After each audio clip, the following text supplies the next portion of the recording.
Sur le territoire de Waraka, trois acteurs principaux se partagent l'usage des terres. La communauté, dirigée par le Raja du village, une compagnie publique du cacao et une compagnie privée d'exploitation forestière. La communauté de Waraka utilise principalement la zone située en dessous de la route principale. C'est là où se rendent les villageois quotidiennement. Ils y cultivent des champs de plantes annuelles et y implantent des jardins agroforestiers, ou dusun, dont les objectifs de production principaux sont la coco, le cacao ou encore la noix de muscade.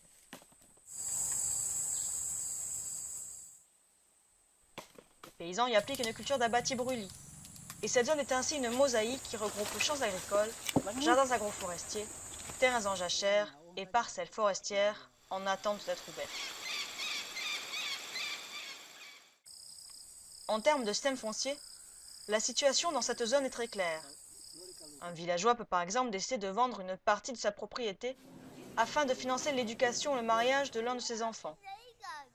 Mais devant le nombre croissant de ventes réalisées par les habitants de Waraka auprès d'investisseurs extérieurs, le Raja a décidé d'appliquer des mesures de restriction des ventes dès son arrivée au pouvoir en 2009. Outre le système de vente et d'achat, un habitant de Waraka peut aussi se voir attribuer une parcelle par l'assemblée du village ou en hériter. Enfin, il existe un système de gestion des terres qui a toute son importance à Waraka. C'est le SACI.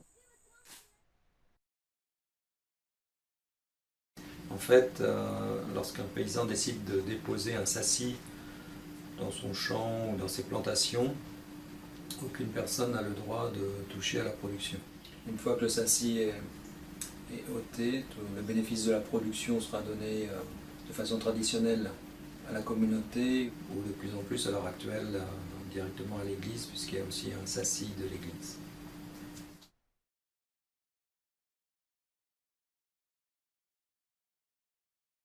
Le deuxième acteur principal qui intervient dans la gestion des terres de Waraka est la compagnie publique PTPN 14. Elle produit du cacao, de la coco et du caoutchouc sur 5 des 10 000 hectares de sa concession. Mais ses droits d'utilisation des terres étaient de 30 ans et ont pris fin l'an dernier. Cette année, pour faire renouveler ses droits, la compagnie doit obtenir l'accord préalable des 5 villages concernés par les plantations. La surface occupée par la PTPN 14 est d'environ 3 000 hectares sur le territoire administratif de Waraka, et elle emploie une vingtaine de villageois. Parmi ces 3 000 hectares existe aussi une zone de 450 hectares qui n'était pas incluse dans la concession, mais qui avait été allouée sur le village par recommandation du régent. Le Raja souhaite aujourd'hui récupérer ces terres, sur lesquelles la compagnie a pourtant fait de récents investissements. On y trouve des pépinières, ainsi que des jeunes plantations d'EVA sur plusieurs dizaines d'hectares. Afin de stopper ces activités, le Raja a donc fini par mettre en place un SACI, une interdiction temporaire de récolte qui est valable autant pour la compagnie que pour les communautés locales et dont les bénéfices futurs iront au village de Waraka. Le troisième utilisateur des terres de la région est la compagnie d'exploitation forestière privée nommée Albizia Petroleum ou APL. Elle possède une zone de stockage sur la plage qui lui sert de port d'exportation des bois et a créé une route qui rejoint les camps d'exploitation dans les montagnes, à une quinzaine de kilomètres de Waraka. Le Raja lui a donné l'autorisation orale d'exploiter l'ensemble de son territoire forestier traditionnel qui s'étend jusqu'à la chaîne de montagnes du Lumuté. La compagnie y a obtenu une concession de 64 000 hectares, avec une surface d'exploitation autorisée pour 2013 de 1 700 hectares.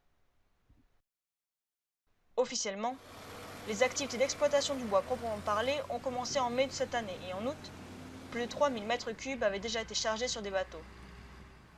Selon la période et donc ses besoins, la compagnie emploie jusqu'à une dizaine de villageois de Waraka.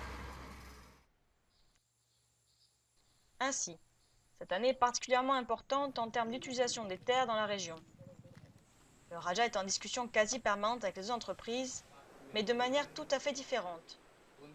Les relations avec la compagnie publique cacao demeurent conflictuelles, tandis que les négociations avec la compagnie d'exploitation forestière sont basées sur une amitié que le Raja entretient avec le directeur depuis des années.